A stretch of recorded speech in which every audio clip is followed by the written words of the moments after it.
il saluto della dottoressa Fiorani, che ci ha dovuto lasciare perché c'era la dottoressa Fiorani, l'ho presentata ad alcune ma non a tutte. Avrei avuto piacere ci dicesse due parole in conclusione, ma è dovuta scappare. È il direttore generale del gruppo Espresso per il Nord-Est, quindi 4 importanti giornali locali. È venuta, ha preso moltissimi appunti, era seduta là, nascosta. No, io oggi vengo ad imparare a conoscere, perché lei è una pavese che lavorava nella sede centrale di Repubblica e da 8 mesi è passata alla direzione del Veneto.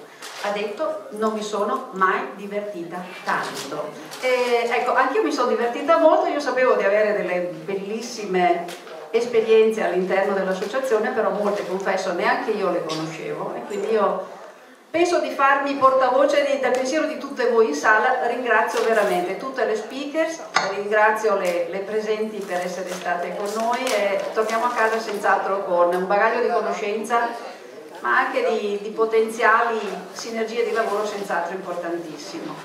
Vorrei però, in conclusione, Chiara, se vieni, un grazie particolare farlo a Carla Delfino, che ha...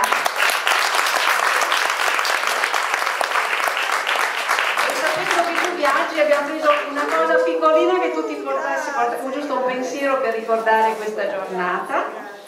E poi vorrei anche chiamare Chiara, qua con me, mi guarda con un sorriso, perché Chiara per la parte Veneto mi ha aiutata moltissimo, anzi ha fatto tutto lei.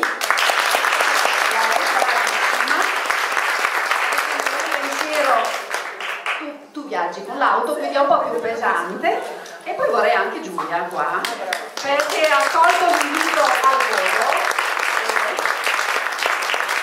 È un altro pensiero un po' più pesante, ma è giusto un pensiero per ricordare la giornata. Che dire, Ilaria, l'ultima a cui vanno tutti i nostri ringraziamenti sei tu. Grazie. Siamo state non bene, benissimo. Grazie.